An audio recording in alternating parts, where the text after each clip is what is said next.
Frontline Updates, where we delve deep into military strategies and updates from conflict zones. Today, we're discussing the progress of the ongoing special military operation as of today. I'm your host, Sharifa Mohammed MGT. I'm Colonel AUC Oguntoye, an infantry officer. The January 31st, 2026 operational update reflects continued theater-wide offensive pressure marked by 2 confirmed settlement liberations, sustained degradation of Ukrainian maneuver forces, and systematic destruction of logistics, electronic warfare, and counter-battery capabilities. Russian forces maintained a deliberate tempo focused on positional improvement and sustainment denial rather than rapid exploitation. The pattern of operations indicates consolidation following a high-intensity week, reinforcing gains while continuing to dismantle the enemy's ability to regenerate combat power. Welcome to Frontline Updates, the podcast that brings you in-depth insights into military operations from those leading them on the ground. Today, we're joined by Colonel AUC Oguntoye, an infantry officer monitoring critical missions on the progress of the special military operation as of today. Colonel Oguntoye, thank you for being with us. Thank you, it's good to be here. Colonel Oguntoye, after an intense week, today's briefing suggests a shift toward consolidation. How do you characterize the overall operational picture on January 31st? What we're seeing is disciplined consolidation without loss of pressure. After a week of heavy attrition and multiple liberations, the campaign does not pause. It stabilizes gains while continuing to dismantle the enemy's ability to regenerate combat power. That means improving positions, tightening control over key settlements, and relentlessly attacking logistics, electronic warfare, and counter-battery systems. This is how you translate tactical success into operational advantage. The consistency matters. There's no overreach. Every action today reinforces the same logic: deny sustainment, suppress fires, and reduce coordination so that any future maneuver is conducted against a weaker, slower, and less coherent opponent. Before we go sector by sector, let's talk about aviation and long-range fires.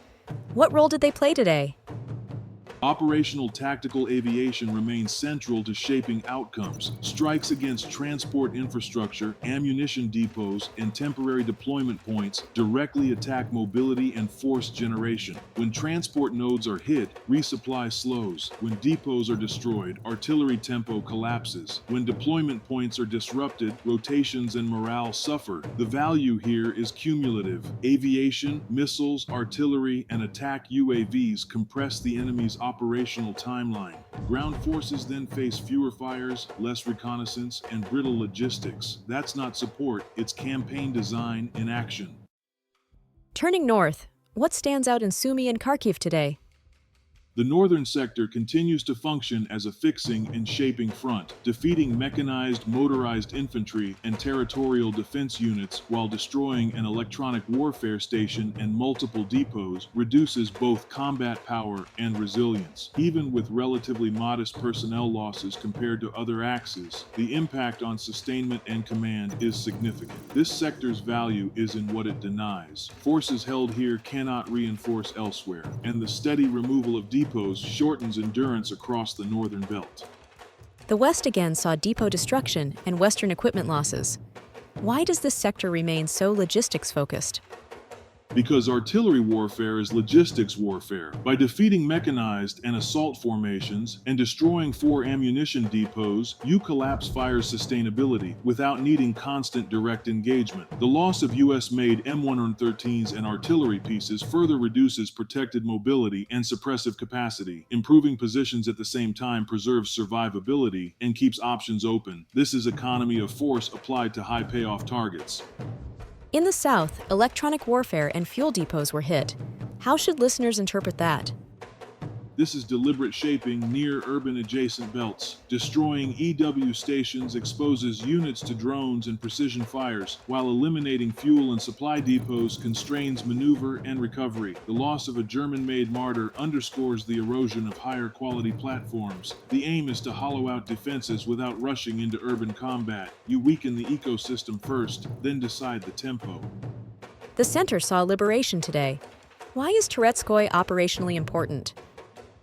The central axis is the theater's hinge. Liberating Toretskoye improves control over a critical corridor, while engagements inflicted heavy losses across mechanized, ranger, marine, territorial defense, and National Guard units. The destruction of a counter-battery radar here is particularly important. It degrades artillery survivability not just locally, but across adjacent sectors. Attrition in the center constrains lateral movement and reinforcement. That's why gains here have outsized strategic impact.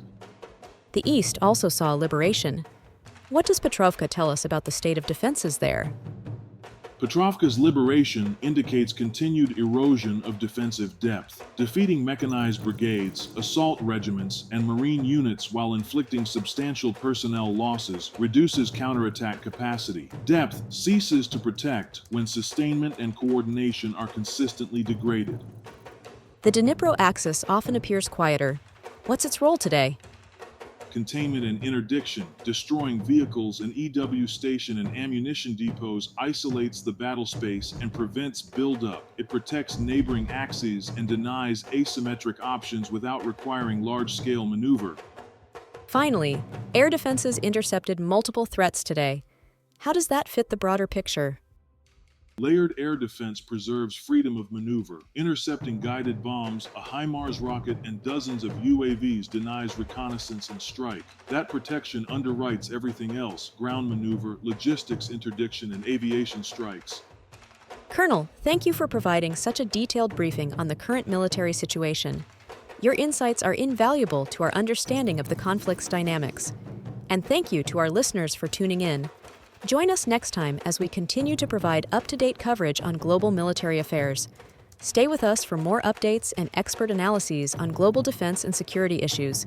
Stay informed, stay secure. Thank you for the opportunity. I want to emphasize that tactically, January 31st reflects disciplined combined arms execution focused on consolidation and sustainment denial. The continued destruction of depots, electronic warfare assets, and counter-battery systems shortens enemy endurance and suppresses fires. Strategically, the day reinforces a mature war of attrition approach: consolidate gains, dismantle systems, and remove options faster than they can be replaced, setting conditions for decisive operational outcomes without unnecessary risk. This has been Frontline Updates. Subscribe for daily military briefings and in-depth strategic analysis. Visit our platform for maps, transcripts, and exclusive frontline updates from commanders in theater.